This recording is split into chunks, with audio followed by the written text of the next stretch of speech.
All right, everybody, we are going live to talk about autism. If you're an autism parent, if you have a child with autism, or any connection at all, maybe you work in the field of autism, then this is the place for you to be. We go live for a couple of hours every single day, so please come on in. It takes a few minutes for everybody to start coming in, but we do get there. So please come on in. We are talking about autism. Maybe you have a child that you've been wondering, could they be autistic? Maybe you've been wondering about yourself. Maybe you are autistic. But if you want to learn about autism, if you want to be part of this village about autism, you are in the right place. A little bit about myself is I have 2 children diagnosed with autism. I have a 2-year-old and a 3.5-year-old, and they are incredible. They're amazing people. They have some support needs, and autism parenting is incredibly challenging.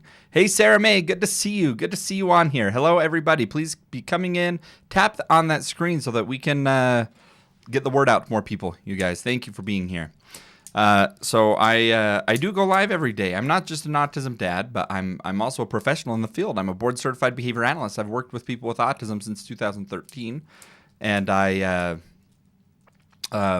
currently run a company that serves a lot of people with autism in the state of Utah. So I am all in on autism. I learn about it every single day. I'm always learning new things, you guys. So I do know a lot. We do share insight here, but also like we're learning together too. So it's a lot of fun, you guys. How's everyone Sunday doing? Please be tapping on that screen, everybody.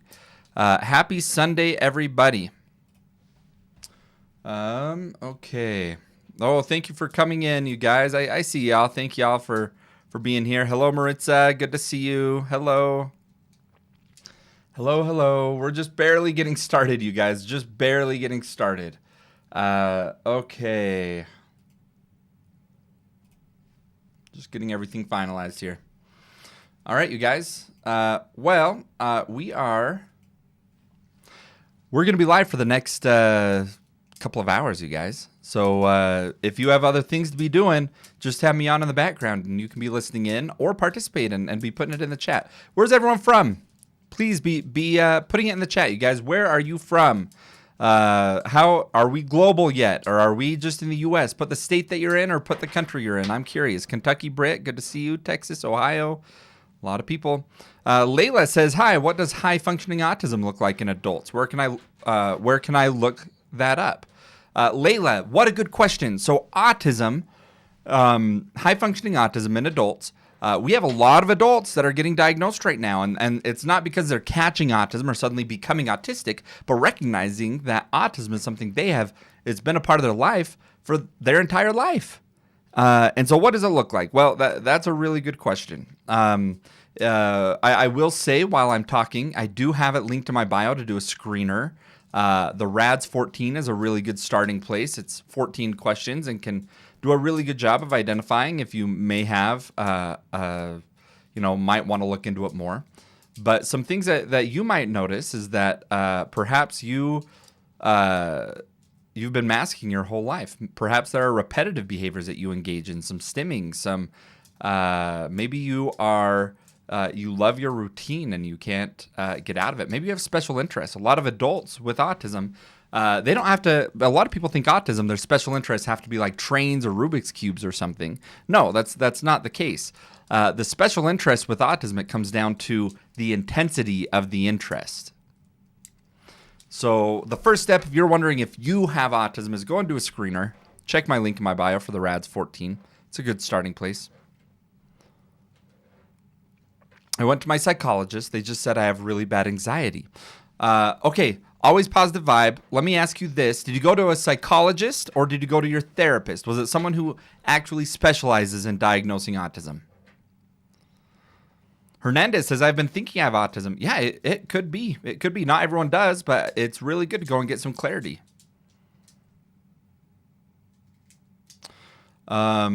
Okay, do people with autism ever get so depressed that they just stopped having special interests? Oh, that's a good question. And it brings up a sad truth that quite often with autism, we also have comorbid diagnoses of depression, anxiety, ADHD. Yeah, really, really good.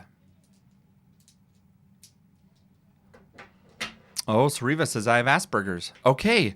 Yeah, so Asperger's was a diagnosis before the full autism spectrum was introduced in 2013. Autism and Asperger's were two separate diagnoses. And in 2013, they made it the broader spectrum. Asperger's is what we now call level 1 autism in the United States.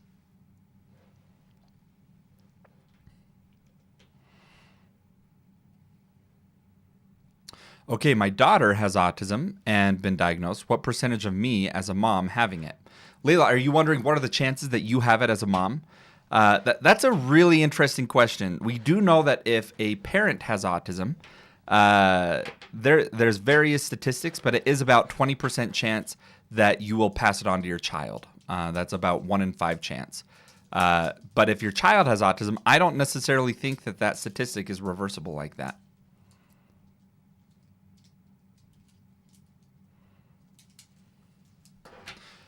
Okay, Christina, what a good question. Christina says, do you think stimming is a safe way to calm your body and mind? Yes, I do. Not only is it safe, but it is healthy to stim and regulate your body that way. Absolutely. As long as you're not hurting others. All right, you guys, as soon as we get to 20,000 likes, we do get to the autism news of the day. We have a daily news that we go through. And so be tapping on that screen so we can get to that segment of this live stream. What do you think about leucovorin? Leucovorin is exciting, but it's not ready to be widespread recommended to everybody. It's not FDA approved, and the randomized clinical trials have been mixed. So, okay.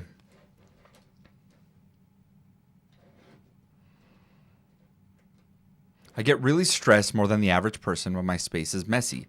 Can this mean I have it? Okay, so to me that does sound like a little bit of it could be OCD, but it could just be typical. And so that alone does not diagnose autism. Autism relates to social differences, which can include communication or social norms or relationships. But then it also has to do with repetitive behaviors or like stimming or differences in sensory needs. Maybe the world just feels so loud. So those are kind of the two main categories of symptoms that you see with autism. Okay, so who am I? What am I doing here, you guys? Let me just introduce myself a little bit as you're coming in. Hello, Alyssa. Good to see you. So I have 2 kids diagnosed with autism. And I've been a professional working with people with autism long before my own children were diagnosed. I've been working with people with autism since 2013. I'm a board certified behavior analyst, so I do ABA therapy for a living.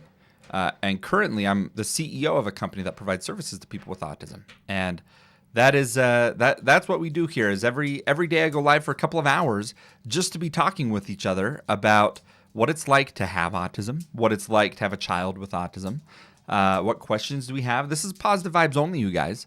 You can ask any question. There's no judgment, but we can't be rude to each other in this platform. We are positive vibes. We are learning together. We are growing together.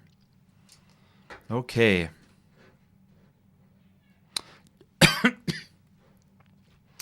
Aliska says it's made up. What's made up? What does that mean? It's made up. Okay, what's your take on ABA? So ABA therapy is amazing. It's helped so many children. The concerns that typically come up with ABA is not whether or not it's effective, okay? There is no doubt that ABA therapy is effective. ABA can change behavior. The problem is that in the past, ABA has focused on behaviors that they should not necessarily address. So what are those behaviors? Well, they focused on masking. I mean, it is not healthy to tell a person that they need to be masking and instead of stimming, they need to keep their hands still. No, instead, we need to accommodate. We need to support. And so that's one of the reasons. The other is over-focusing on compliance. So, okay, everybody. Thank you all for being here. We do have a question over here on the YT platform. Anyone that wants a guaranteed answer or wants me to read a question, if you're over, the link is in my bio. You can go over to the YT platform, and I do give input over there. And again, as soon as we get to 20,000 likes on the live stream here on TikTok, we do the Autism News of the Day. Okay, we have over on YT, my son has autism and he keeps touching other people's skin. He's almost 6. He doesn't do it in front of us because we don't allow it, but we'll do it once we aren't paying attention. Okay. Look, my son is fairly similar. The boundaries is a really big deal. That's a skill, right? What you need to do if you have a child who is engaging in a problem behavior, is you need to make sure that you have a care team involved. Do you have a behavior analyst? Do you have an occupational therapist? Do you have a speech therapist? If you have a behavior analyst, my recommendation is to ask them to do a functional behavior assessment. So why is he wanting to cross those boundaries? Is he enjoying what it feels like? Is there a sensory component? Is it an attention-seeking component? The problem is with my son is I think he does it because we reprimand when he does. I think that we are inadvertently reinforcing problem behavior by trying to correct it. And so we're kind of facing this right now with our own child. It's a challenge. All right, you guys. Let's see who we have here. If you're an autism parent, I want to know it in the chat. Put a 1. Put a 1 if you're an autism parent, or if you suspect your child might have autism. Put 2 in the chat if you have autism yourself, or you suspect that you might have autism. Then put 3 in the chat if you're just here to learn. Maybe you're a professional. Maybe you're just interested. Put 3 in the chat. Let's see who we got here. We got a lot of 1s. We got a lot of 2s. Wonderful, wonderful, wonderful. Look at this. Look at this. We got a lot of people here, you guys. Okay, and if you're new here, I'm curious. Who here this is their first time seeing me? Put FYP in the chat. I want to know, who is this their first time seeing me? Did I just come across your FYP, your For You page? Put FYP in the chat. Okay, there's a lot of people here that are just seeing me for the first time. I go live every single day, okay? So make sure that you're hitting the follow button. It's right there so that you can make sure that you can see me. I'll do a little bit of an introduction, though. I'm a board-certified behavior analyst, and I'm an autism dad. I got 2 beautiful children diagnosed with autism. They mean the world to me. I will do anything for my children. I also am a board-certified behavior analyst. I have a master's degree in autism studies, and I'm the CEO of a company that serves people with autism in the state of Utah. We're opening up our 4th clinic right now, and it's a lot of fun. We do a lot of good. But my favorite part of my day is to go live to talk to all of you. As soon as we get to 20,000 likes, I do go over the Autism News of the Day.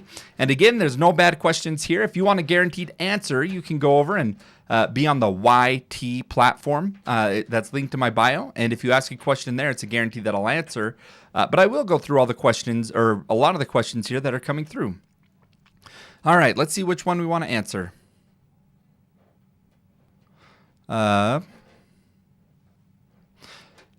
see, my 3-year-old doesn't talk much, but makes a lot of sounds and makes patterned yells. Is that her stimming? Okay, there are vocal stims, you guys. Vocal stimming is normal. If your child vocal stims, put vocal stim in the chat. That is so normal.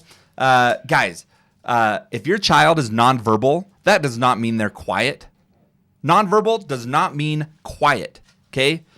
That is so important. Vocal stim. Okay, we got a lot of people over here vocal stimming. I love that. Thank you. Thank you guys for sharing that. I mean, that's a big part of it, the vocal stimming.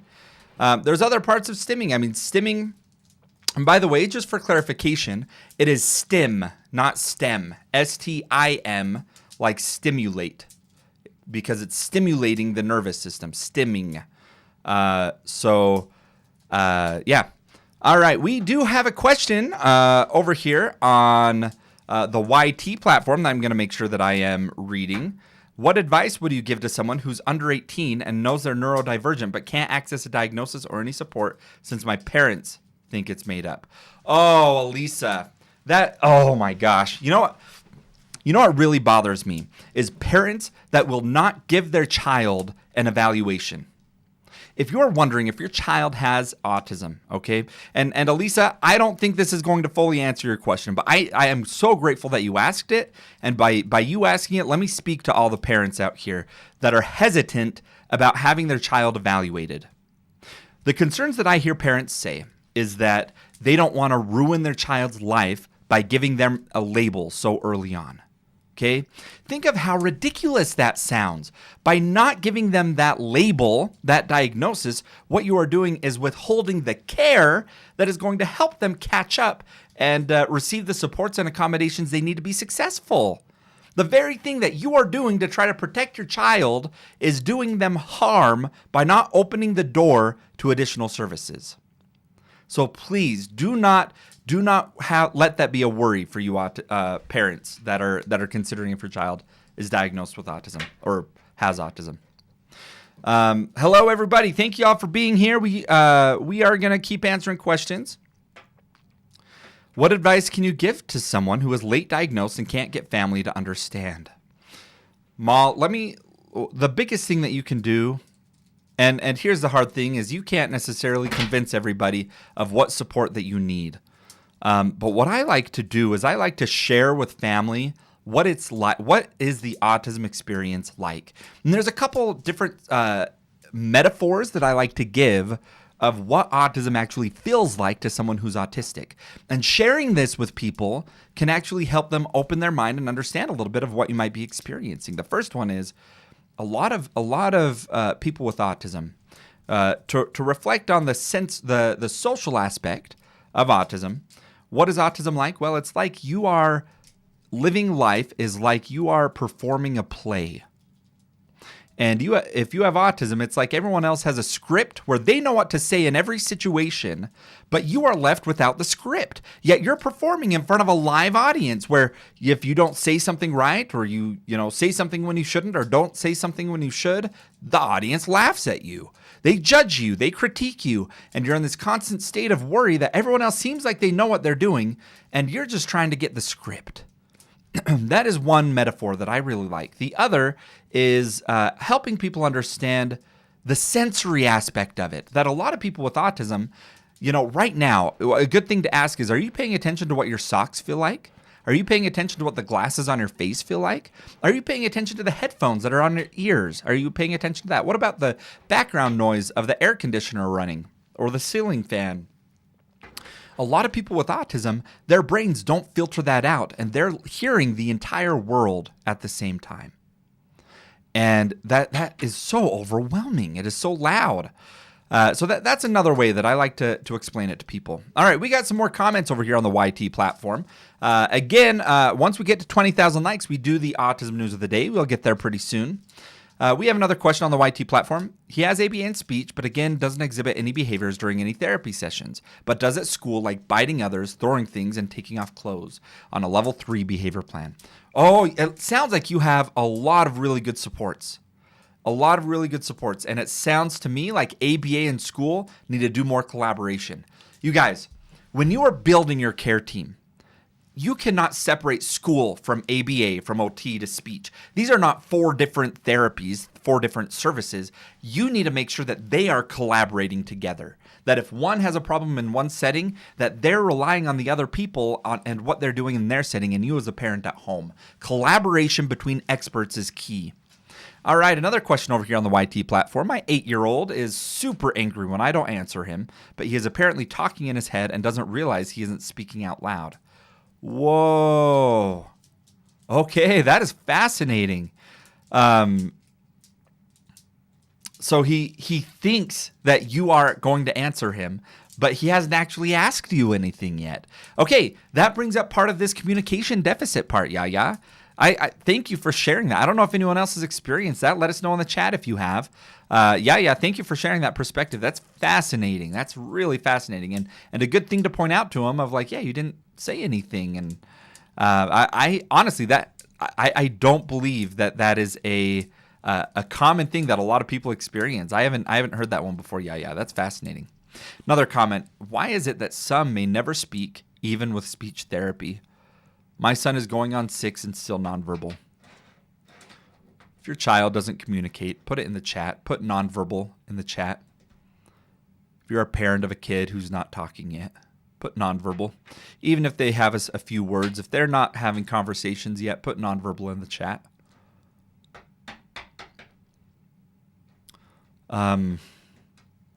Over on, you don't know this because you're here on the YT platform, but over on TikTok, everyone's saying nonverbal. And I have to say this might be one of the hardest parts of autism, is knowing that your child has a voice, knowing that they have so much to say, but they can't. And you're doing everything right. You're doing all the therapies. You're getting all the services, and still they're not getting it. The sad truth is there are kids with autism that, despite all the therapy in the world and the perfect support as a parent, it's not in their cards to fully communicate vocally. However, I want to encourage you to open your mind to other forms of communication that can come quicker. Things like sign, things like AAC, and things like PECs can all help with this. Now, if you're not getting all the services yet, if your child is nonverbal and you're not currently in speech therapy and ABA therapy, I'm going to encourage you to get on doing that. Please, please. ABA therapy and speech therapy. That is what's going to help your child the most. It's not a diet. It's not a detox. It's not a medication that you have to, that your doctor doesn't want you to know about. No, this is the basics. It is the therapy, speech therapy, ABA therapy. And our job as a parent is not to make our kid neurotypical. Okay, we part of the grieving process is accepting that the difference is going to be there, and some kids have, many kids with autism have severe intellectual disabilities that impacts their ability to communicate even further than autism. And so, I'm sorry you're going through that. I'm here with you. My child doesn't communicate well. He can say some one-word things. He can repeat things, but he's not conversational, and it's hard. It really is.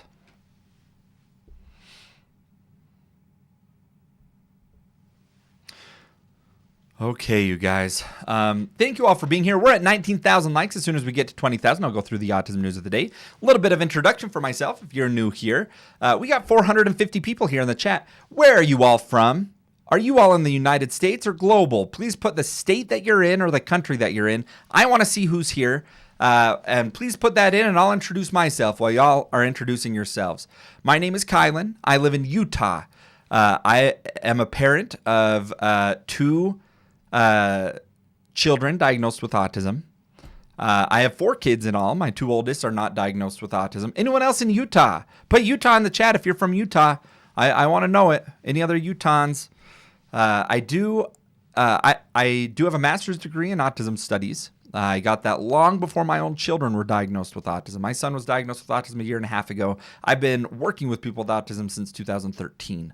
I'm the CEO of a company that serves people throughout the state of Utah. We do a lot of really good things for people, and it's a lot of fun. But I love to come here and join these lives and talk about autism and be a part of the village, you guys. So thank you all for being here. Okay. We have, do you recommend ABA and school or one or the other for level 3 nonverbal? That came in on the YT platform. Again, I am talking on the YT platform first, and then I'll get into the autism news of the day, you guys. Do you recommend ABA and school? Maybe. Let me tell you how I made the decision for my child, okay? And maybe that'll help guide your decision. So my child, he got assessed at school. That was terrible. You guys, I did not like the school assessment. They told me he's in the bottom 1 percentile on all domains that they measured. Told me he doesn't understand a word that we're saying. And because of that was hard to hear, but because of those results, they gave him the highest level of support in his IEP at the age of 3, which means he has a one-on-one aide that is trained in ABA at school, and he gets 15 hours a week of ABA at school. And so we have decided that we are going to have him in school because he's getting intensive therapeutic services at school. Now, if he was put in a classroom with only like 1 or 2 teachers, 1 teacher per 5 or 6 kids, he would not do well, and he would not be getting the therapeutic services that he needs. And I would have already gone and received ABA outside of school, but they're already doing ABA there. And so we actually do ABA as well, but just to supplement. So he does, 15 hours at school, and 12 hours a week or so of ABA at home. So, do you vaccinate? Yep. What does that have to do with the topic? That's a random thing to bring up. Why are we talking vaccines? All right, you guys, autism news of the day. Guys, this is a fascinating study. Autism news of the day is that there is a new study that just came out talking about autism screeners and the MChat. I actually have the MChat linked in my bio. This is the tool that your pediatrician uses at 18 months and 24 months. It is the gold standard for testing autism in toddlers as a screener, not the full assessment, just a screener to see if you should be evaluated. The evaluation is a little bit more intense, okay? The MChat is just a screener. And so what's the earliest age you can see signs of autism? Very young. You guys put it in the chat. How old were your children when you first saw the signs of autism? For me, it was about 6 months old, maybe 9 months that we started seeing the signs of autism. Okay, so this new article was just published on March 27th. That was 2 days ago. That was on Friday. Okay, an article was just published about this screener, and they found that the MChat in this study, they found that the MChat is incredible at ruling out autism. If the MChat says that your kid doesn't have autism, it's over 90% true that your child does not have autism. However, the MChat misses about 38% of toddlers who actually do have autism. What does this mean? Well, what this means is there are, if your child, let's see here, overall, the study shows that other developmental difficulties such as motor and sensory problems can affect how MChat is interpreted. This needs to be taken into account when healthcare workers are early screening. And so what this is saying is that when there are other confounding factors, the MChat doesn't work very well. Okay, why am I sharing this as the autism news, a new study? It is because I see all too often people take a test and they call their kid autistic, or they call themselves autistic because they took a test online. I have some of those tests linked in my bio, and I think they're a good thing. But I want you to know that in some of these studies, it's up to 38% of the time they're wrong. And so you cannot, all that the screener should do is indicate to you if you need to schedule an appointment with a psychologist. That's what they mean, okay? So please be sure to understand that about these screeners. Okay, you guys. Fred says it's just crazy that they're trying to put your kid in a box and just have them under that one thing. What does that mean? Have them under one thing? Okay, I knew weirdly immediately. 3 months old for my oldest, 6 months for my youngest. Both diagnosed at 2. Okay, yeah, I see that a lot. That's great. Okay, let me ask you guys a question. If you have a child diagnosed with autism, or if you're diagnosed with autism, put ADHD in the chat if you're also diagnosed with ADHD. Put ADHD in the chat if you're also diagnosed with ADHD. Noel says, are you a doctor? I'm new here and stumbled upon your live, and my son just got a diagnosis. Wonderful. Noel, thank you for being here. I'm not a doctor. I'm not a medical doctor. I am an autism parent. I got 2 kids diagnosed with autism. I'm also a board-certified behavior analyst, so I do ABA therapy. I'm also the CEO of a company that provides services to people with autism. So I'm just immersed in this world. I'm an advocate. I meet with my legislators often to advocate in the state of Utah, and it's just, a passion of mine. Okay, there is some interesting stuff with ADHD. Okay, if you have a child with autism, if you have an autistic kid, about 50% of the time, they also have ADHD. 50% of the time. That is a lot, you guys. That's a lot. This is comorbid here. Drea, hello. Good to see you. BCBA here too. You going to CASP? I'm not I'm not going to CASP. I have a hard time making it out to a lot of the conferences with all that we have going on. I send my people out there though, and they come back and update me. So, but love CASP and a lot of good conferences out there. I got some of my employees are going out to ABAI this year, and a lot of good stuff we're doing. Okay, let me talk ADHD here for a minute. This is some fascinating stuff. I don't think people understand how difficult it is for these kids who have both ADHD and autism because they are conflicting diagnoses. I don't think people realize that. But it's so common that you have both. I mean, a 50% chance if you're diagnosed with autism that you also have ADHD. About 10% of kids who have ADHD are also diagnosed with autism. So, why are they opposing? Why are they conflicting? Let me explain it this way, because it really is like you are driving to the store and you're pushing on the gas and the brake at the exact same time. It doesn't get you very far. And what we have going on here is that autism says, hey, we need stability, we need routine, we need calm. We need consistency. And then ADHD is over here saying, oh, no. We need novel. We need to move. We need it to be different every time. And those two things conflict. And so you have people that no matter what they do, they're not being regulated. And so I tell you what, it's a hard thing. This is a big deal, you guys. If you have both ADHD and autism, holy cow, thank you for that dinosaur. That was so cool, the tiny Diney. I appreciate that. All right. Is Utah a good state for people with ASD? Do they offer good services? Well, I know of one company at least that's pretty dang good. Yeah, Utah's okay. Utah's okay. I tell you what, the long-term service is where the problem is. So if you're seeking services for adults who need ongoing support, like group homes or respite or things like that, that system is struggling right now. There's a up to 20-year wait list just to get off to be able to receive those services. So don't move out here just if your child has a disability, but if you are out here, hit me up. I'm happy to connect you with some good autism services. Okay. I wish I would have done center-based ABA because my kiddo needed to learn how to socialize with other children correctly with a one-on-one attention. Yeah.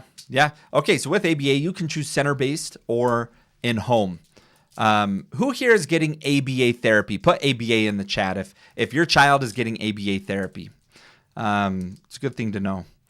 Can autism be genetic? After my child was diagnosed, I realized I shared a lot of the same issues he has. Okay, a lot of people out here getting ABA therapy. I love that.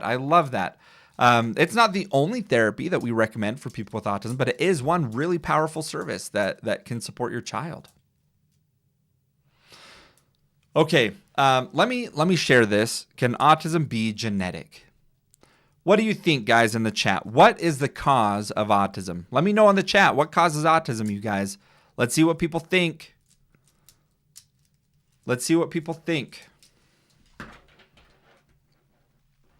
All right. I'll tell you guys. Y'all are spot on here. So, autism is largely genetic. We know about 80 to 90% of autism is genetic.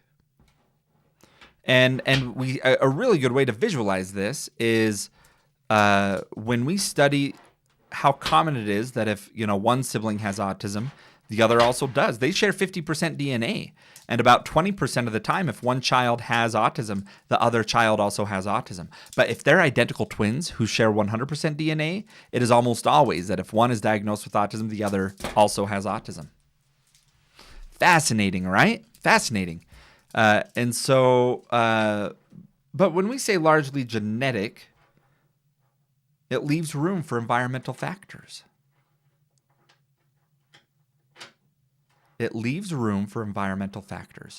And I will tell you, every single environmental factor that we have identified in the research comes from in utero during pregnancy. This is not something that, it's not screen time. It's not vaccines. It's not parenting style. It's nothing like that. It's all the things that happen during pregnancy. And it's not Tylenol during pregnancy. It's things like infections in the mother, things outside of the mother's control. Being around too much pollution or wildfire smoke is actually correlated with it. Parental age. If the father is over the age of 40, there's an increased risk of autism. Now, again, all of these are small correlations that are a small portion of the how the genetics play out. But interesting stuff, you guys. Very interesting. Okay, all right. We got a lot of people on here. We got lots of good friends on here, you guys. I appreciate everyone being here. If you just found me today, I want to know, put FYP in the chat. If I showed up on your For You page today, and this is how you're finding me. I really like to see who all is just barely finding me. Put FYP in the chat. Thank you all for coming in. My goodness, look at all of you guys, beautiful people coming in. And are we autism parents? Are we autism parents? Do you have autism? Or are you just here to learn? Put 1 in the chat if you're an autism parent. Put 2 in the chat if you have autism. Put 3 in the chat if you're just here to learn. Amazing. Amazing, you guys. Amazing. Thank you all. Thank you all for being here. What a good group of people. Again, if you want to guarantee that I'm going to read your question, I am reading just about everything that comes over on the YT platform. I can't say the full name, but please hop on over there. Holy cow! What is that? I don't get gifts on lives, you guys. That is crazy. I don't think have I got a cap like that before? That was really cool. Thank you. All right. Let's go ahead and read some other questions. What do you think about the pill Donald Trump approved for the autism kids? Okay, have you guys heard about leucovorin before? That is something that got pushed about 7 months ago when there was a press conference, okay? There was a press conference in the United States where Donald Trump and RFK Jr. presented their findings on autism. Remember, RFK Jr. said by September he was going to find the cause and the cure for autism. And so they did a press conference. And what they announced was that there was a study from Harvard indicating that Tylenol increases the risk of autism if taken during pregnancy. Subsequent studies did not support that, however, and it was found to be kind of a false correlation. We do know infections in mothers can be correlated with autism. But further studies have not supported that. Holy cow, a corgi? Whoa, that might be my first time getting that one too. That was really cool. Thank you so much. That means the world to me. Another one? That's a cute little thing. Thank you so much. The other thing that they did was actually like the Tylenol issue, but the leucovorin stuff that they announced, that's exciting. It's not ready yet. There were 5 randomized clinical trials. They got real excited. The main randomized clinical trial with the best results was actually retracted last month. And so there's not great data on it, to be honest with you guys. It's not like a fake science. It's more emerging right now. So I don't recommend, there's no pediatric body that's recommending it right now. It just is exciting. With them announcing it, there's going to be a lot more research done on it, and I think that's a good thing. So, all right.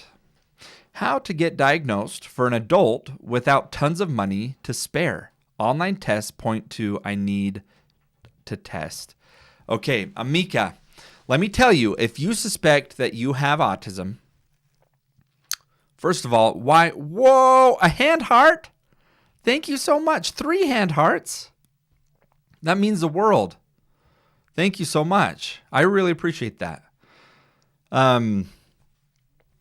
Okay, here's what I recommend for you. If you suspect you have autism, the very first step is you need to take a screener.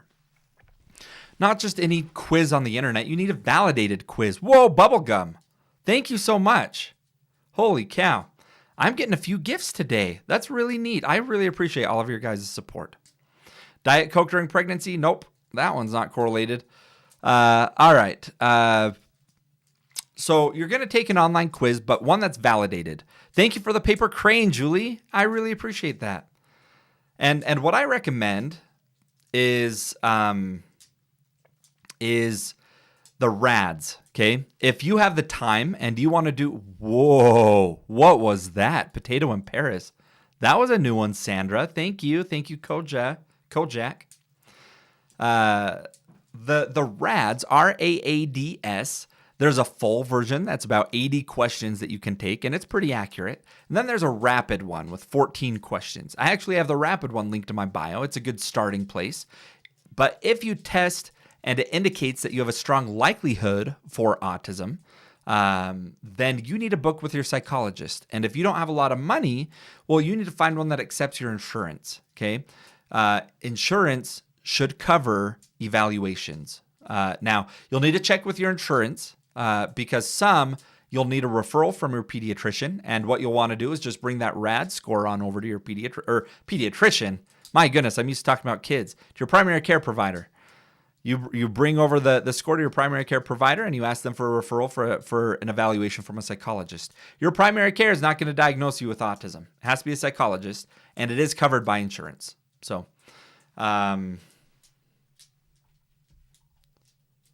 Autistic Dope says, my insurance covers the evaluation with no copay and waiting on my referral. Yeah, okay. That's wonderful. That's wonderful.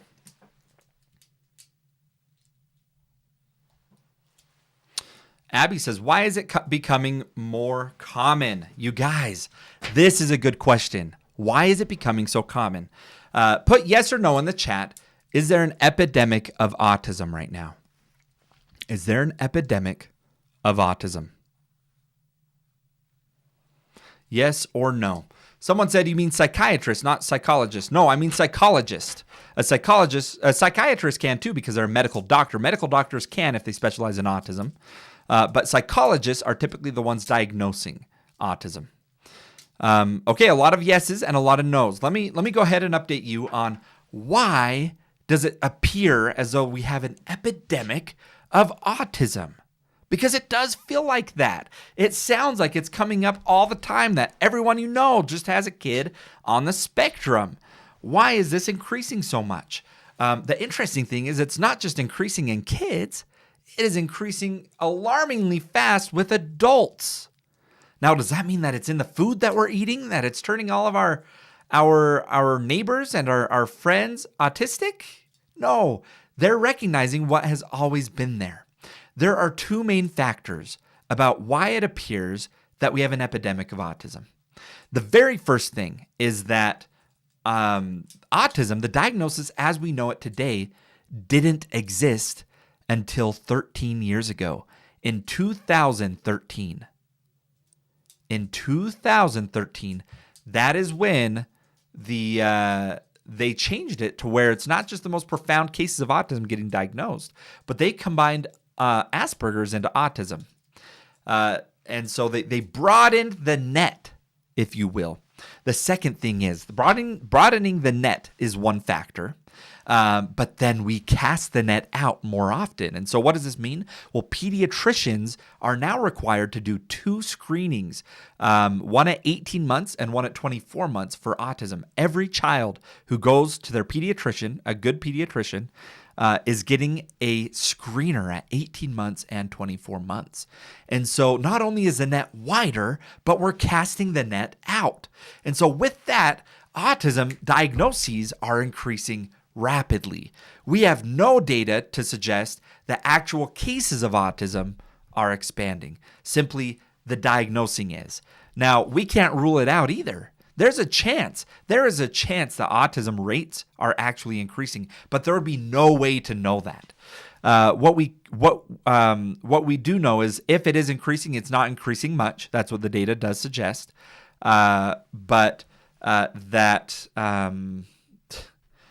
thought, we do know autism is genetic, and if people diagnosed with autism get the support that they need, and they're able to have meaningful relationships and start families of their own, they're going to have kids that have a higher chance of having autism. And so there's a chance that autism does increase a little bit, but we just don't have data to say that's what we're doing. Okay, very interesting. Very interesting. Amika says that over on the YT platform says that she got 35 out of 42 on the RADS 14. Yeah, that is a very clinically significant score, Mika. I'm not going to lie. That is a very clinically significant score, 35 out of 42 on the RADS 14 linked in my bio. So yeah, that is anything over 14 actually is considered clinically significant that you should consider autism, getting evaluated for autism. Another comment over here on the YT platform, you guys. If a toddler is diagnosed with autism early, but later no longer meets the criteria as an adult, why do they say autism went away? I thought a child who is once diagnosed is always considered autistic. Okay, so there's this idea of like the identity of autistic and having a medical diagnosis of autism. To have a medical diagnosis of autism, it has to negatively impact your life.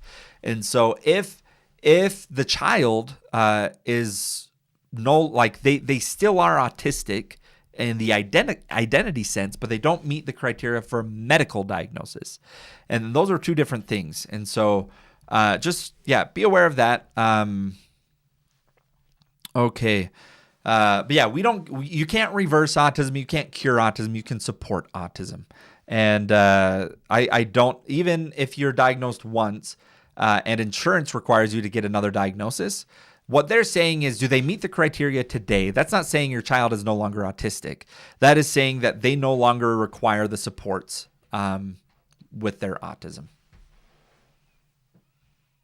Why does my level 3 look different than other people's level 3? Guys, the levels is fascinating, okay? Levels in autism is a fascinating subject because, here's how I like to explain it, okay? If you stepped on a bathroom scale and it said 150 pounds and you got off and you got right back on and it said 180 pounds and then you got off and right back on it said 120 pounds, would you buy that bathroom scale? No, absolutely not. No one in their right mind would buy that scale. Why? Because it's not reliable. Well, we have the same issue with the levels. Now, I understand why we have them, and it's the best that we could do at the time in 2013 when they were put in place. But there is no standardized way of measuring what level 3 looks like, what level 2 looks like, and level 1. There's no meaningful reason why. There's no meaningful way to identify which level you have. It is totally up to the clinical judgment of the psychologist and is purely a label of, in that moment, what needs do they have? And so a few things. One, it's not reliable. It's not consistent. What one psychologist says is different from another psychologist. It's kind of up to their opinion. Second, it's not a prediction of where you will always be. Please do not include the level in your identity. If you're autistic, that doesn't mean you're level 2 autistic. It doesn't mean you're level 3 autistic. On your diagnosis, it might have labeled you that way, but it was in that circumstance, in that environment, at that time, you were that level. It does not predict your future. It does not predict your capabilities. All right, you guys. I love this group, everybody. We got such good people here. Again, thank you all for keeping things positive, asking meaningful, good questions, yet keeping it positive, you guys. I love that. Do you think that leucovorin is the antidote for some types of autism? No, I don't, unfortunately. So leucovorin, or folinic acid, became popular a few months back with the announcement from Trump and RFK Jr., and it is not there's simply not enough evidence to even recommend its use. There's side effects. There's side effects to it, you guys. If you're giving your kid leucovorin, there's an increased chance that your child is going to be aggressive and anxious. And yeah, you got to be really careful about it. We don't have very clear evidence that it makes any meaningful impact. Even those who take the FRAT test. The FRAT test isn't a very valid standardized test that you can just get anywhere. There's one specific lab that does it, and it's not widely used yet. And so here's my thoughts on leucovorin. I am excited about it. This isn't some like fringe thing like going and all these like really intensive detox treatments and supplements and things like that. I don't like those. Leucovorin, I'm excited about, but we need more research on it.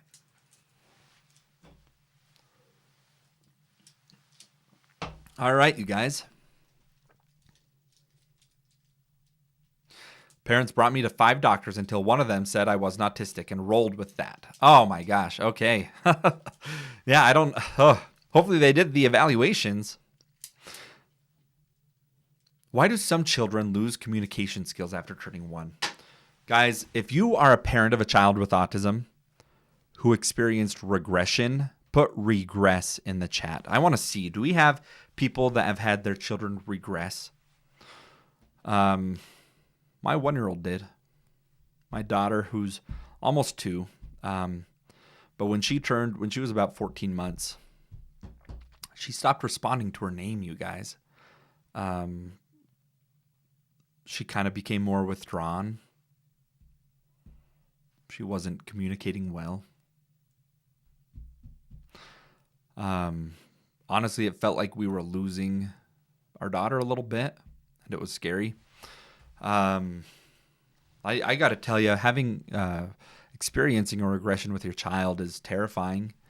It's sickening, and some experience it a lot worse than others. Typically, the vast majority of the time, the regression isn't a permanent thing where, a kid is fully talking and then they regress and then they never talk again. That's not typically what happens with the regression.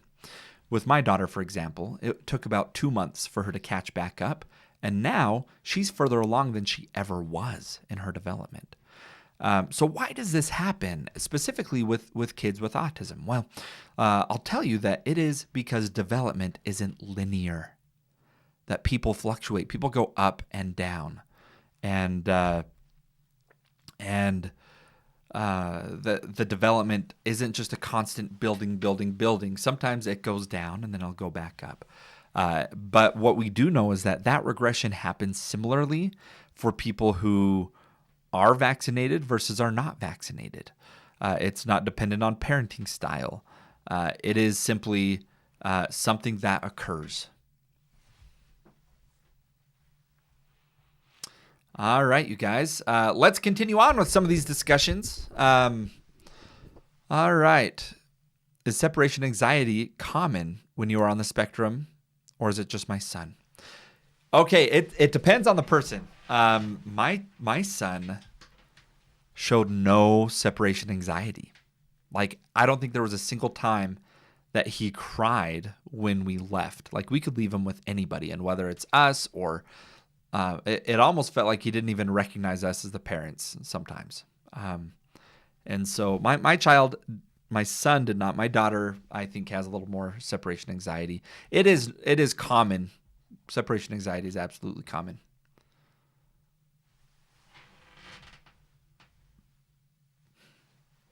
Adriana says, my fiance is twice exceptional with ADHD, and I'm due April 7th and scared my son will have it. Don't be scared, but be aware. If your husband is diagnosed with autism,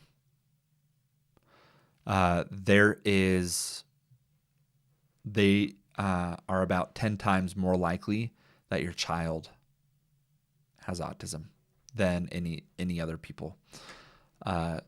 So what does that mean? That means that there's about 1 in 5 kids end up having autism. It's more likely than not that your child will not be diagnosed with autism. There's an 80% chance that they won't, about 20% chance that they will. Now, here's another interesting statistic is if you have ADHD, did you know that you're more likely to have a child diagnosed with autism? That's about twice as likely. If you have ADHD, your child is about twice as likely to be diagnosed with autism. And so don't let that impact you or build fear in you. What it does is it should build awareness. Autism isn't something to fear. Autism is something to love, to support, and to see the beauty in it. Okay. Oh, Quell says, that's me, ADHD. My youngest son has autism. Yeah, Yeah. Still, it's, 2 to 4 times more likely if your child, if you have ADHD, which ends up putting it about, 1 in 10 kids. If you have ADHD, about 1 in 10 to 1 in 20 kids end up having autism. So slightly higher chance, but Lexi, thank you. Lexi, thank you for being here. Guys, will everyone put hearts in the chat for Lexi? She's an incredible moderator, and I really appreciate Lexi being here. Put hearts in the chat for Lexi. Lexi, thank you so much for being here, for keeping things positive, for pinning comments that you want me to be looking at. I appreciate that. If you've been here for a really long time, well, Lexi, if you ever need support or you feel like we need to bring on a couple more moderators, let me know. We got good people here, and I think we have a lot of people who would be willing. If you've been here a while and you're interested in being considered a moderator, let us know. Put it in the chat. Lexi can keep an eye on that, and I'll kind of let Lexi pick if she wants more moderators on here. She does a good job running things, and I trust her a lot with it. So, what was the question again? Oh, yeah, PDA. Okay, guys, if you have never heard of PDA, pathological demand avoidance, put PDA in the chat if you've never heard of this. I want to know if I'm talking to people who are experienced with this and I'm kind of reinventing the wheel here, or if you guys haven't heard of this yet, PDA. Oh my goodness, look at all that. A lot of people who have not heard of PDA yet. Okay, PDA is pathological demand avoidance. Now, it is not technically an official diagnosis in the DSM in the United States. But in the UK, it is an official diagnosis, and it's a profile that fits underneath the autism spectrum. And what is it? What is PDA? Well, let me kind of explain it in a way that helps you visualize a little bit and experience what it could look like. PDA is an extreme aversion to demands. Now, not just like, hey, I'm not going to do what you said, not just being rebellious, but many demands, when a demand is placed on them, especially from a person in authority or perceived authority, then their fight or flight response activates. And I'm talking intense. I mean, this is not something that they're pretending. It's not them being rebellious. It's not them acting up. It is a real physiological response to demands being placed on them. And it is sad. Like if you ask them to go put their shoes on, they may react as if you would have just told them to go and, put their hand on a hot stove. So it's a very real thing. And we see this. It's associated with level 1 autism most often. And it is something that we need to be aware of, that some of these people have such a strong desire for autonomy. Okay, they want to be in control of their life, of their decisions, and any threat to that feels like a threat to their physical safety. Okay, and so you can absolutely support people with PDA, but a lot of that is helping them to embrace their individuality. Like, instead of telling them it's time to go put your shoes on, it's giving them a forced choice of, hey, we got to leave for school in 5 minutes. Do you want to get your shoes on now, or do you want to wait until it's right before it's time to go? And let them pick. It's not a, do you want to put your shoes on or not? It's a, hey, this is what's going to be happening. When do you want to do that? And letting them choose. That's just one example. There's a lot of ways to do that. If you want more info, a really good resource is pdanorthamerica.org that you can go on to and just kind of check out some of those resources. So,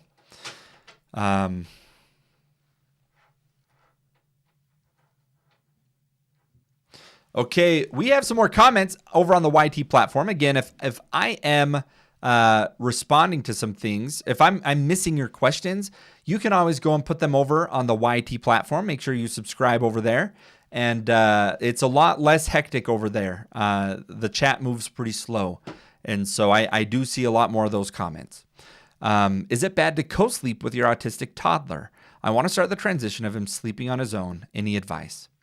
Mary, let me tell you a little bit about co-sleeping and sleep in general with kids with autism. If you have autism or your child has autism and they struggle to sleep, put sleep in the chat. I want to know, is sleep a common struggle in your house? How common is this? I think you'd be surprised. I think you'd be surprised here how common sleep issues are with autism. There are research studies with autism that suggests that kids diagnosed with autism have a harder time getting into deep sleep. And so what does that mean? Well, you know how the world is so loud to kids with autism, to people with autism. They hear everything all at once. They experience everything at once. They feel everything at once. The little sensory inputs are going on all the time. It is difficult. That doesn't end when they're sleeping. The world is still loud while they're sleeping, and they have a hard time entering that deep sleep. There are studies that show this. And so what does that mean? Well, if you're co-sleeping, there's a chance that your child is going to have a hard time sleeping. I know behaviorally, they want to be close to you and it's helpful, but if they're getting good sleep, I mean, talk to your pediatrician. But something I am mindful of as a parent is I want my child in a very quiet and calm environment. And I know that me snoring and making other sleeping noises is not going to be promoting quality sleep for my child.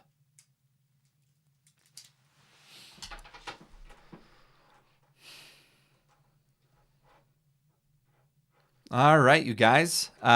This is a wonderful day. Let me kind of bring things back together here for just a second. I'm going to introduce the live a little bit for everyone coming in. I've been told that I need A&W to sponsor me. I can't get enough of Diet Root Beer. I don't know what it is, but I love me some A&W. All right, you guys. Let me give some introduction. I actually got. Ellie, thank you for being part of the live. That means a lot. I saw some more questions about sleep. The cruel thing is not only is it harder for them to get sleep, but sleep is what helps them progress so much.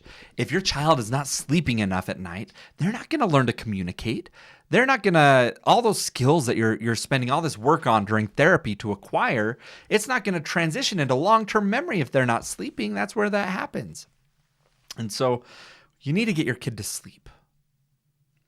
We need to do all we can to improve that. And so do not hesitate to consult with your pediatrician about medications. Now, there are behavioral strategies too. I recommend getting what I do. Guys, let me give you one more little sleep tip, and then I'll go ahead and introduce myself again. But one little sleep tip, you guys, is I get a light. I use the Hatch light. I have it linked in my bio on my Amazon. But I have a Hatch light for my son, and it turns red at 8 p.m. and turns on some gray noise that he's able to sleep to. And then at 7:30 a.m., it turns green. And we have practiced this to where he knows red means bed and green means wake up.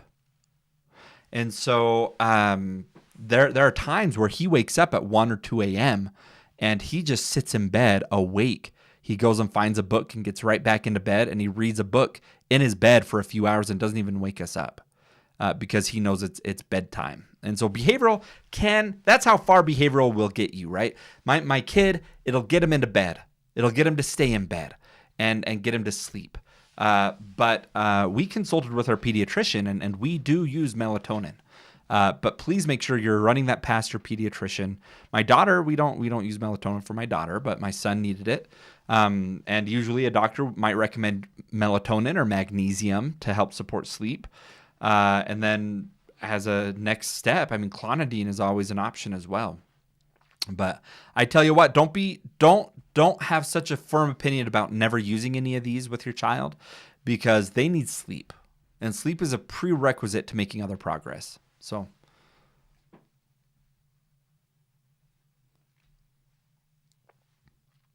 what age is good to give melatonin to a child? Talk to your pediatrician. Talk to a pediatrician. I can't give the specifics on when or how. Talk to your doctor. And natural remedies like melatonin or magnesium are great. Other behavioral strategies, creating routines, a lot of good options there. Maritza, we're on clonidine, and still my daughter fights it and is a light sleeper. Yeah. What's an ideal bedtime and how many hours? It depends on your kid's age. Consult with a pediatrician, and every kid's going to be different. My son, he gets a consistent 10 to 11 hours of sleep, I'd say. Takes him a minute to fall asleep, and sometimes he wakes up a little bit before his light turns green. But what's the role of speech therapy in autism? Wow, good question. Okay. If your child gets speech therapy, put speech in the chat. I want to know who all is doing speech therapy, or if they did do speech therapy. Let me break down the options here of the moment your child gets diagnosed. What do you do? How overwhelming is that, you guys? You get a diagnosis. And first, if you're like me, you cry. You have a moment of grief. I'm not grieving my child. I'm learning to accept what may be my child's future and the struggles that I know he's going to have throughout his life. But it can be hard. You get through that, you will give yourself some space to grieve, and then it's time to accept your new role as an autism parent, being a care team manager. You have been promoted. You're now a care team manager, you guys. And what does that mean? It means you don't have to be the expert. This is why it's so cool to have such great therapies and resources. You don't have to know everything about autism therapy. You have to know enough of how to find the expert. That's where your time needs to go in. You don't need to learn how to do speech therapy, how to do occupational therapy, how to do ABA. You need to find the best experts in your area, or set your child up for the best success that they can. And so what do? Well, you find the best people and you bring them into your life. There are 4 therapies I recommend you consider first. These are the frontline therapies for autism. ABA therapy, speech therapy, occupational therapy, and if your child is conversational and has mental health concerns like depression or anxiety, I recommend mental health therapy. Sometimes that looks like play therapy. Those are the 4 therapies that I recommend that you consider, okay? Speech therapy is amazing if your child is still learning to communicate. If your child has a hard time with feeding and eating a variety of foods, oftentimes occupational therapists or speech therapists are trained so well with the feeding therapy, and I usually recommend those over ABA therapy. This is me as a BCBA, you guys. Okay, so who am I? I get that I need to be introducing myself because you have a lot of people coming in and out. So who am I? Let me give you a little bit of a rundown. Why am I here talking about autism? I have 2 children diagnosed with autism. To be honest, I never thought that I'd have a child with autism. And I fought it a little bit. I did. I fought the idea of that my child might have autism, and I came around pretty quick. But I'm not new to it either. I've been around. I've worked with people with autism since 2013. I'm a board certified behavior analyst. I have a master's degree in autism studies, you guys. I have a master's degree in autism, and and I still refuse to see it at first in my own child. I don't know why, but it was hard to accept for a moment for me. Now I'm the CEO of a company that provides services to people with autism. I went through that entire journey long before my child was diagnosed with autism. I had already been a BCBA. If you're a BCBA here in the field, I actually have had a bit of an impact in ABA. I created the study tool ABA Wizard that has been used by about 80% of BCBAs, board certified behavior analysts, they use my resource to study for the exam.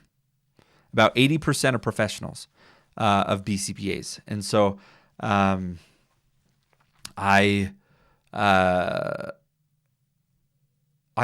loved autism my whole life. entire adulthood. But I still never thought I'd have children of my own diagnosed with autism. But I do. And they are the most incredible people that I know. And I do whatever I can to support them. I just met with my state senator last week to talk about some issues that we're having in Utah. I'm at the Capitol building often advocating and fighting for rights for our children with autism. Oh my gosh, Wagner, thank you so much. Wow, I appreciate that. All right, you guys, let's go ahead and get back to answering questions. Also, I go live every day for a couple of hours. Usually it's at about noon Eastern time. Sundays, it's a little bit later in the day. So go ahead and hit the follow button that's right there so that you can see next time that I go live. Also, if you see, we do the live goals of the Heart Me's, and I think we're on our third time of getting through it. And so if you could do the Heart Me as well, that really does send it out to more people.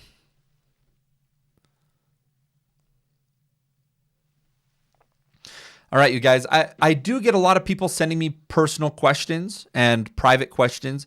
I want to make sure that you guys know I can't always get to those. Sometimes I do, but not often.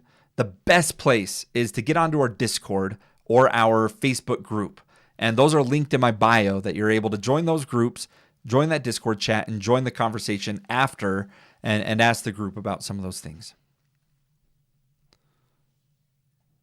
Would you be able to guide me finding the right people dealing with potty training or lack thereof? Yes. Okay. So toilet training is a big topic for kids with autism. Put yes if your child is potty trained, no if your child is not. I'm just going to say it. My 3.5-year-old, no. My 3.5-year-old is not potty trained. And I have zero guilt about that. His body hasn't been ready yet. He has not been ready. And I know how big of a struggle it would be for all of us to do that. However, I've helped toilet train a lot of people, a lot of kids with autism, a lot of adults with autism who, were more, had higher support needs on the spectrum. And so I do know a lot of how to do it. But you're right to ask, who do I have in my corner to help me with this? And let me tell you what, the best person for this one is a behavior analyst. Absolutely, hands down. You're going to want to go and create the plan with your board certified behavior analyst and have them work on it with you during ABA therapy and also write the plan with you. Now, when you do this, you're not going to be there alone. It's not going to be just you. You need your whole village involved. This is probably going to mean your spouse might need to take off of work. If you're at home and your spouse is working, your spouse might need to take time off of work to come and help. But it's going to be, for a week or so, you're going to be all hands on helping out with this. Okay, so in the UK, how much does ABA cost in the UK? ABA is an expensive therapy because of how many hours a week it is. I don't know the exact cost in the UK, but it is one of those things that unless you are very wealthy, I mean, I'm talking about having an extra $50,000 a year, you're probably going to want to learn the skills yourself and implement the strategies at home. Yeah, absolutely. Should autistic people have more legal rights in America? I think before that discussion, I think more autistic people should know their rights. Holy cow, there is a crab on my head. Thank you so much, Drea. I appreciate that. People with autism have autistic people have a lot of rights, you guys. A lot of rights, especially in the workplace. ADA is so powerful, you guys. And also for kids, IDEA and their educational rights is powerful. What about fixations? My son has verbal fixations. The topic can stay weeks or last months. Okay, yes, these unusual fixations, oftentimes we call them special interests. It's not always like a really cool, neat hobby. Now that's fun when it is. Sometimes it's an odd interest. My son has had phases where he's obsessed with toothbrushes. That all he wants is to go around the house and try to find as many toothbrushes as he can. I have found my toothbrush in his mouth many times, and he finds them all and he lines them up. And that's part of autism. Just recognize that that is part of autism. Just like lining up toys can be part of autism, having a special interest whether it's an item or it's something you say can be a special interest. Put in the chat, what is your child's special interest? What is a special interest that your child has? Oh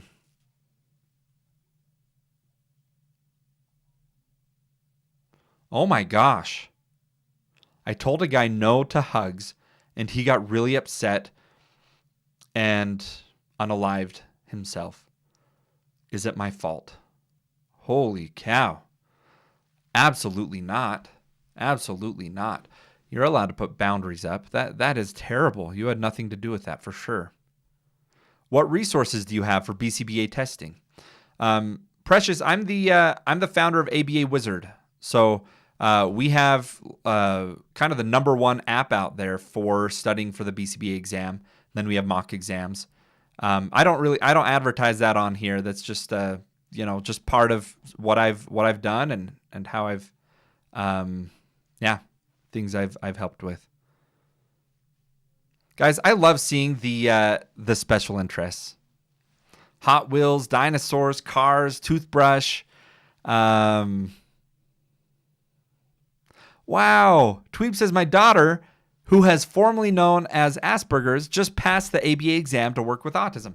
I love that. Oh my gosh. Okay, your daughter who's on the spectrum is now going to support people with autism. I love that. She's going to have amazing perspective and compassion and understanding for these wonderful kids. I'm back to say that my son is liking his first job. Michelle, thank you so much. Thank you for coming back and sharing that. I love that. My son is obsessed with shapes. Very cool. I got let go from my job because of a disability. I need representation. Court belongs. Oh my gosh. Look, I'm not an attorney, but I tell you what, ADA, you absolutely cannot terminate someone because of a disability. And they need did they put in place reasonable accommodations? I mean, that is a big deal. And yeah, you absolutely should fight that. They can't terminate you just because of a disability. Okay, were you a picky eater? Our son is 5 years old and we think he has Asperger's too. Okay, let me break down a lot that's in that comment here. First of all, I understand a lot of people come in here thinking I'm on the spectrum because of how that is phrased. I understand that. I have 2 kids diagnosed with autism. I myself am not diagnosed with autism. But I work in this world. I am a board certified behavior analyst. I own a company that provides services to people with autism. But the other part of your question, your 5-year-old is a picky eater and you suspect Asperger's. Asperger's, just so you're aware, is no longer a diagnosis. It is now considered autism spectrum disorder, typically level 1 if they used to be diagnosed with Asperger's. And picky eating can absolutely be a part of autism. Now, that alone does not mean autism. There are other parts of autism, but many people with autism do struggle with eating food. Do autistic people know how to listen to boundaries? Some do. Yeah, some do. How to help reduce stimming?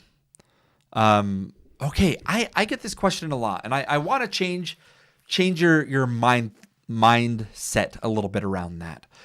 When you see that your child is stimming, I want you to know that there is nothing inherently wrong with it. It might not look neurotypical and it might stand out. Have you guys seen that short video called Float, where the kid is keeps flying around and the dad is embarrassed about him? If not, go watch it. It's on Disney Plus. Go watch Float. It's 10 minutes. And it'll break your heart and change how you think about stimming.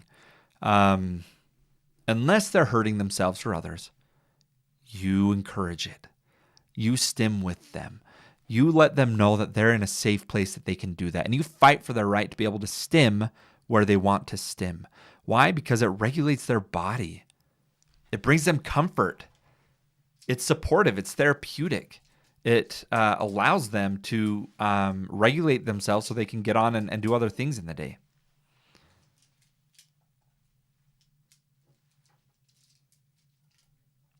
I feel like I have autism. I'm 27 years old. I tried anxiety medication and ADHD medication. Have you gone and done an autism evaluation yet? Always.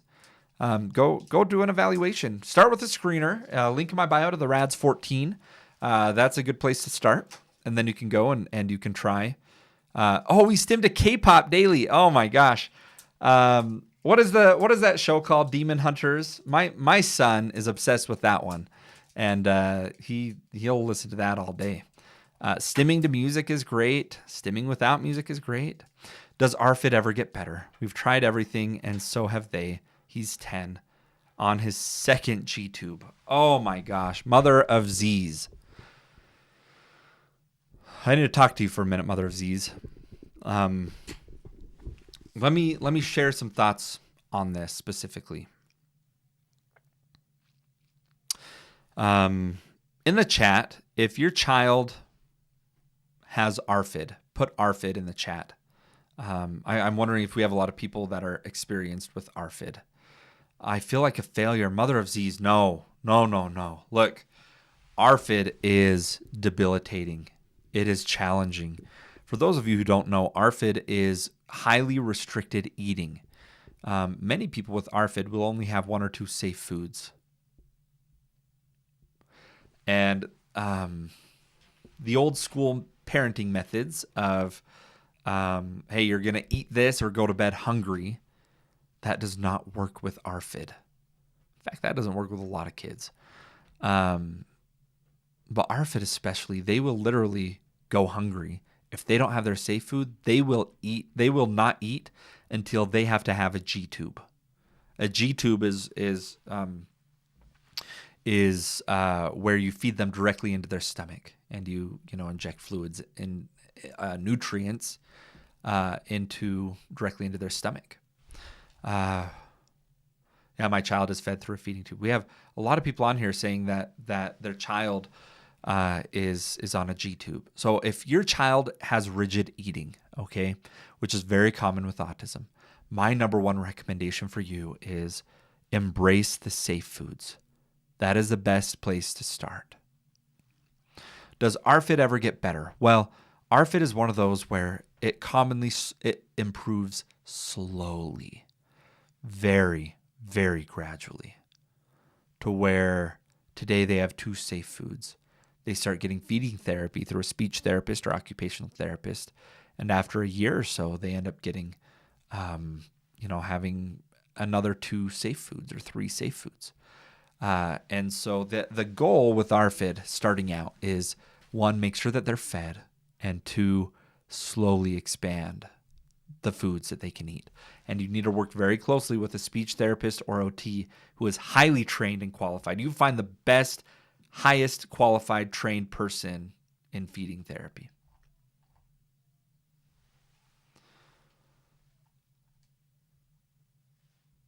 Okay.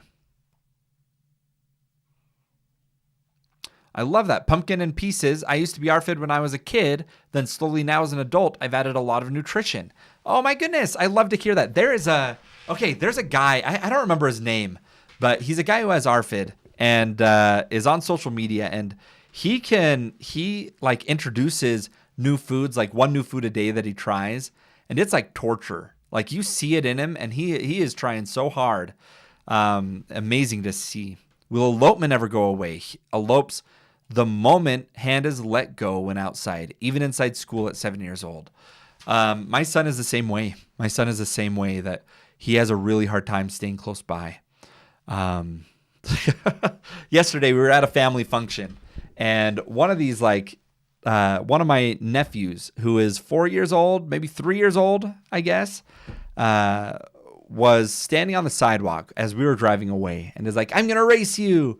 And he's just running down the sidewalk while I'm driving. And my wife and I are talking to each other and like, I forgot what it would be like to have a 3 or 4 year old that you could trust to run down the sidewalk and come back to you. Because I get so much anxiety just thinking about my child not being within sight of me because of elopement. So wow. Yes. Elopement is a big deal. Okay, Torin Wolf. Is that the guy who tries new food? Torin Wolf? See a guy with ARFID that tries new food? Can traits from emotional neglect in people with CPTSD be similar to autism traits? From my understanding, they can definitely overlap. Now, it cannot cause autism. Autism has very specific criteria. It's kind of the same thing as like screen time. I hear a lot of people who say screen time causes autism. No, it doesn't. Screen time does not cause autism. All right.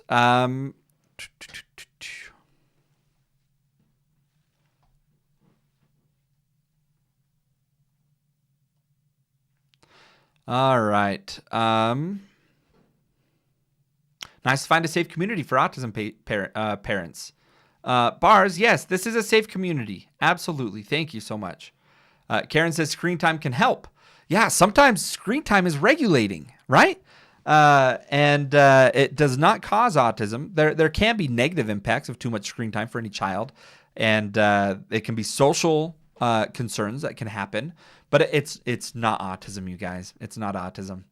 All right, you guys. If you have questions, go ahead and request up in the chat. I'm going to be bringing people up who can ask some questions to us. Lexi, hello. It's good to see you, Lexi. How's your Sunday going? Hello. Hello. Good. He's doing good. I'm on my break right now. I Oh. have respite today, so Oh my goodness. Are you doing anything yeah. fun for your respite or just kind of getting out, walking around? Um, well, How long is I respite? did hang so my respite is 11.5 hours a week. Wow, that's I great. take it, yeah, I take it all in one day.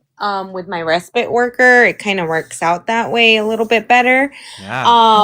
And I get my grocery shopping done. I get to attend your lives with uninterrupted. Yeah. Um, I get to do, meal prepping for the week, just kind of figuring out what my meals will be and then figuring out his meals because as we all know, even if I make something, it's not guaranteed that he'll eat it. So No. I just kind No, of it's plan not. out like what I'm going to do for the week and like, get my house in order before they come back and destroy it.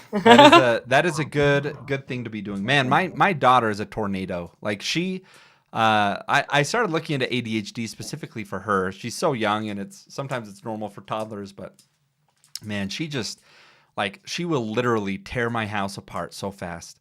I'm seeing You know some. what's funny? The doctor was like, have you tested him for ADHD? And I was like, I don't think I need to test him for ADHD. And she was like, maybe we should run a test. I was like, Yeah, okay, did whatever they you do it? Did say. they do a test?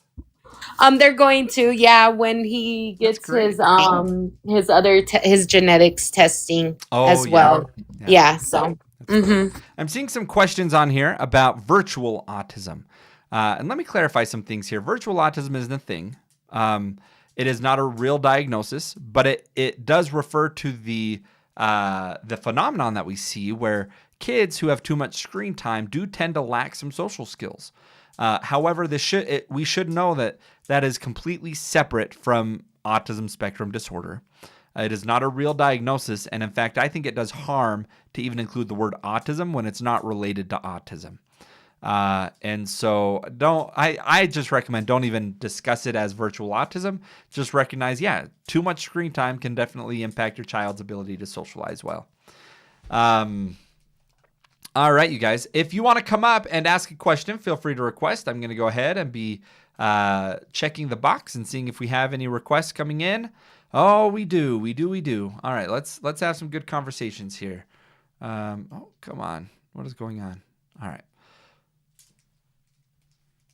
Let's see if we can get people loaded in. Baby Cakes, hello. Where are you from? Hi, I'm from Aurora in Illinois. Oh, wonderful. Do you have a question for us today? Yes. So considering I am like a TA for SPED, we have a little bit, like low on teachers and on teachers that work with SPED kids. Yeah. One of the questions that we do have is how do we help out like a kid that is like not willing to like stay still on work and is always wanting to climb always climbing on shelves, And tell me climbing your role. on. Did you say you're like an aide? You're a para in a school? Yes, I'm a para. Oh, wonderful! That is really cool. Yes. And Yes. uh, and so your classroom, you're a para, and how many kids per para do you have? Are you one on one, or do you have a lot of kids in your class? I used to be a one-on-one. Just recently, my kid is going to be moving. Yeah, I'm sadly gonna stay yeah, in that school, but yes, I used to be a one-on-one. But I am going to be a TA now, a regular sped TA. yeah. Let me Yeah. first of all, thank you for working with children who need extra support. Thank As a you. as a parent of Mhm. a child who's in the school system, I'm very grateful for the paras that work with him and for the amount of care that they have for him. And I can tell you have this too because you're coming up on a live on your day off on a Sunday Yes. to find out how to do your job and support your kids better. And I think Yes. that's incredible. Thank you so much for doing that. I will say that sometimes what kids need is a lot of kids with autism. It's a need. Meeting these Mhm. sensory input is a need. Mhm. Just like breathing is a need, them Yeah. like regulating their nervous system through stimming, through movement is a Mhm. need. But the key is directing it into a way that is helpful. And so Mhm. a lot of times I see in the classroom a way that can help that is giving them a clear space to do that. You know, every 30 minutes you do. I had a class who would play the what is it called, the Danny Go songs where you're like Mhm. copying on the TV and you're like Yes. jumping and doing all those things. And you know, every 30 minutes they would go and do like one of those videos and then they get back to work. And it's like one of those things where you Mm. are trying to support them to be successful the best you can. Really, though, they need the behavior plans, and schools Yes. don't have enough support getting behavior plans in place. So, Yes, that is true because just recently we were with working with BCBA, and it's like it's a lot because we just only have one BCBA. oh my gosh, yeah. I mean, that's not nearly Yeah. enough. And but if a No. kid needs it, this then the district has to go outside of their own BCBA. I mean, if a kid needs it, they need it, and the school has Yes. to get it in place quick. Hey, I'm gonna open the door to more people coming up. I appreciate you, Yeah, of baby course. cakes, for being here. Mhm. You have a great Thank rest of your you. day. Okay. You as well. Thank you so much. All right, have a good one. Thank All you. all right, everybody. If you are new here, just be tapping on that screen. Let's get these likes up. We're at 63,000 likes. That's pretty good. Be tapping on that screen, you guys. If you have it in you, do the heart me as well. That does keep sending this out to more people. Um, and I do like to do this. If you have not responded yet to this question, I want to know who here, out of the people that haven't put it in the chat yet, who has found me today on the live stream on your For You page for the very first time. Put FYP, For You page, in the chat. If you haven't put that in the chat yet, I want to know if you are brand new here and you just found me, put FYP in the chat. FYP. I'm just kidding. Yo, Lexi, you've been here literally the whole time I've been here. All right. Let's see here. A lot of people, you guys. Wonderful. Just know I go live every day. We have these meaningful conversations about autism. We bring real people up with real questions, real hardships every single day for a couple of hours. So hit the like or the follow button so that you can find me next time. I don't go missing off your For You page. Lexi, I didn't let you answer, and you've been involved in helping in preschools before. Did you have extra thoughts for that para? Yeah, I was just actually, if she's still here in the live listening, I would also suggest that she asks for additional support. I know it's hard right now with the public school system, and I know that they say, because I got this response a lot, we don't have the sources, we don't have the funding, we're low on teachers, we're low on staff, and blah blah blah blah. All this stuff that they tell you, still fight for those supports, because if you continuously, and I don't mean to like be a bug, but if you continuously bug them about the fact that it's a high need, it will get more on their radar and they'll start looking into maybe other sources that they may not have thought of when they first put their plans into place or something like that. And it at least gets it onto somebody's radar. Eventually, somebody will listen to you. So I see you're still in the chat here, and I see you're answering.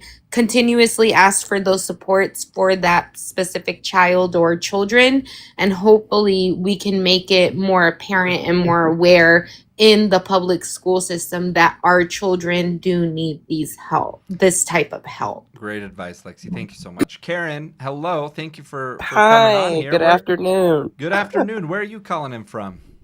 I'm in Jacksonville, Florida. Oh, Florida. Wonderful. Well, what brings you Yeah. on today? Do you got a question for us? Well, I opened up TikTok and you were right there. Oh, And wonderful. of course, yeah, and the top of the screen says autism, no judgment. That drew me right in. Oh, good. And then, and as soon as I started, of course, you had like 500 people on here too. And Yeah. so that was pretty self-explanatory. Yeah, So I have a million things I could talk about, but what connects you to autism? In regard to autism, Yeah. not a million things in general, in regards to autism. So I have a godson. He named me his godmother. Oh, wonderful. And it's a long story. I'd have to be on another show to tell you all the stories of how God put him in my life. You know, he's a grown man now, and when you were talking about the fixations that they get, and he had hair bow. Hair bow was his. Really? So, and a lot of people, I wanted to say, misunderstand people with autism. And they took him as, he was weird or, being a man. Now that he's a grown man, 6'7", he looks like, a basketball player with a beard, And how's he doing now? What kind of support does he need now? He's working, but his wonderful. family. So I'm a godmother, which I'm just labeled that by him. And he was my daughter's friend in high school. My daughter, no one wanted to be his study buddy. Wow. So my daughter said, I will. And that's how we became together. I love that. Let me tell you, when I talk to autism parents every single day, I tell them the number one thing that they need on this autism journey is they need a village. And it sounds like you have been able to step in to a family that is not by blood, but a family that you've been able to help support and be their village. And I think we could all use a little bit of you, Karen, in our lives as autism parents. So thank you for being there for your kids. Do you have any specific questions for us, or were you just wanting to come up and share your experience? I mean, do you? I learned. Then I had a granddaughter who was diagnosed as sensory integration. So I was asking you, what is the difference? They never actually put autism. They said sensory processing. Yes. She did 4 years of applied behavioral therapy. She did 3 years of occupational therapy, 8 years of speech therapy. She had, and when you were just talking earlier, you brought to my attention that when she would say no for everything and like, go put your tennis shoes on, she would have a meltdown. The applied behavioral therapy helped me with the meltdowns. If we're in a store and I say, no, most children might cry. She would have knock things off the shelves or want to. And then everyone's looking at you as if you're an out of control parent allowing this to happen, and the judgments you're spoiling her. You spoiled her. You made her this way. Oh yeah. Oh yeah, that's so And frustrating. it was like, for me, if I said we're going to a birthday party, we would be an hour late or two, or not even go, because it would cause her an emotional storm. Yeah. Just let me break down a little bit of the difference between sensory processing and autism, because they are different in that sensory processing is limited to the sensory aspect. There's overlap, right? So people with autism do have sensory needs. For example, the world might all feel loud, and they might feel more comfortable with headphones on, or food aversions are present, or they might not like the feel of their clothing, that they want to wear something else. But then there's also a separate side of autism that has to be present to get the diagnosis, and that's social aspect, which can include problems with relationships or communication, and things like that. And so my guess, but what I see often is someone appears as though they may have autism, but they don't have any speech delay or communication delay, and they end up not getting the autism diagnosis. Does that sound pretty similar to what's going on, maybe? It helped. I mean, she's an adult now, and now she has had so many diagnoses. Wow. When I feel it's more of the autism is, she did have social. As far as her social, she wanted to hug that, they would call me in for conversation. She's hugging the children too much. She would want to go hug everybody. How long ago was it that she got evaluated? So she's 21 now. Okay. And so that was probably about 15 years ago. Well, let me tell you something. When she was 4, the diagnosis. Do the math. I'm math challenged. So when she was 4, yes, that's when they said sensory because of the dress. This would be before the autism diagnosis existed as it does today. So in 2013, 13 years ago, there was a big change in the autism diagnosis. So if she hasn't been evaluated since then, it might be worth getting another evaluation, because what they did is they brought in the net. They made it so that autism spectrum included more people. Before that, it was commonly the most severe cases of autism that got the diagnosis. It started with a dress she was wearing, because she couldn't wear the appliques on the dress. So she came out of her psychology appointment because she needed to go for play therapy for something else. And they come out holding the dress. I said, "What is this?" And so she just didn't want to wear it. So the dress, she came out in her panties, and the woman was holding her dress up. What if she couldn't wear the dress? You're like, what are you doing in therapy? I turned the dress inside out. I found solutions. I am by no means am I any type of therapist, but I've learned on my teaching myself. Like William, going back to William with the hair bow. Yes. We now use another word. He is so obsessed with it. When you hang up the telephone, he wants to say hair bow. Okay, so we changed it to another word, and we use pray.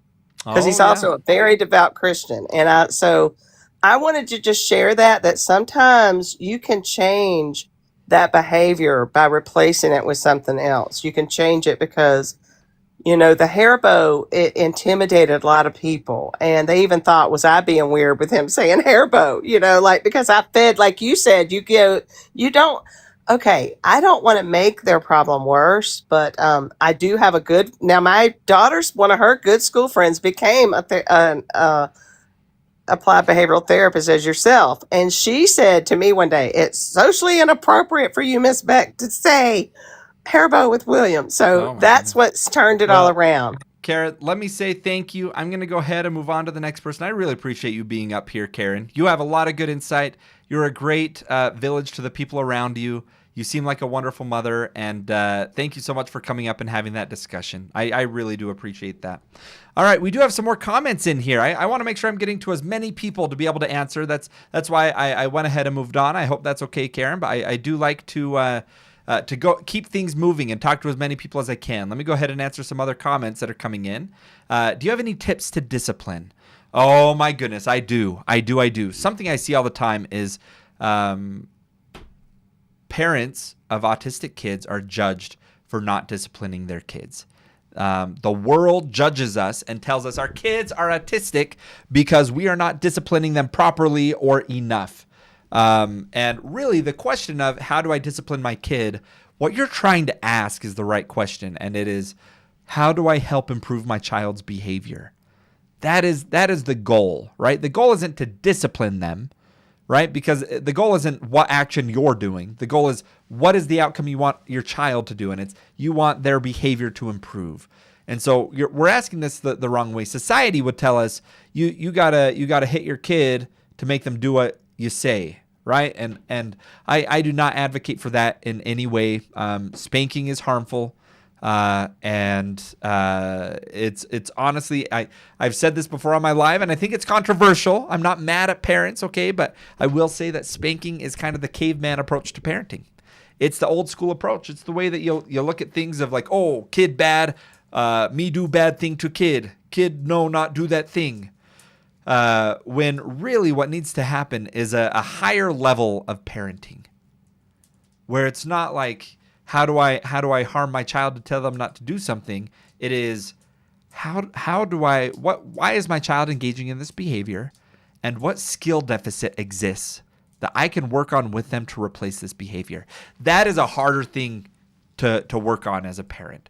It requires a higher level of skill, of discipline as a parent, and again, I'm not trying to judge people. I'm just defending us autism parents because a lot of times typical discipline strategies can have the inverse effect with my child. So my son, if we reprimand or we try to discipline, he thinks it's funny and it reinforces the problem behavior. And so you can't use those same strategies.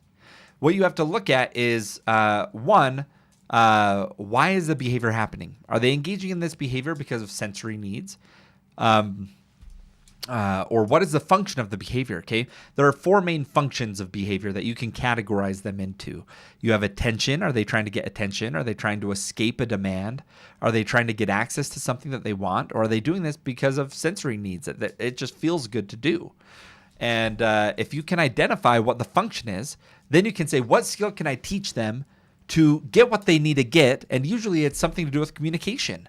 As communication goes up, problem behavior goes down. Butterfly says you have to talk calm and sit down with them. Butterfly, yes. Okay, so you staying calm is a big part of this because your child needs to regulate. And if you're escalated and upset, your child knows that, they made you that way. And staying neutral and calm allows them to co-regulate with you. But I tell you, staying calm and sitting down to have a conversation with them doesn't always work with kids with autism. Guys, Lexi, I want to get your thoughts on, I don't know if you saw the video. Well, actually, okay, Destiny tagged me in a video, and I'm thinking of doing a reply to it. But there was a video, Lexi, that was just posted yesterday or the day before, and it came from a speech therapist. And she's in Walmart, and she's looking at her phone, and she says, oh my gosh, I just saw a mom buying pull-ups for what looked to be a 9 or 10-year-old kid. And she looks very judgmental. And she's like, I just wish I could go over there and tell them how to get their kid to not need a diaper anymore. And I heard that. And it just, man, I haven't been able to get that out of my head. Did you see that video, Lexi? I can send it to you.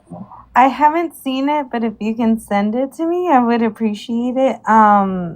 As far as to the judgment, I feel like we as autism parents get judged every single day. It's hard not to take it personal because as a parent, you know that you're doing everything you have, every skill that you've ever learned.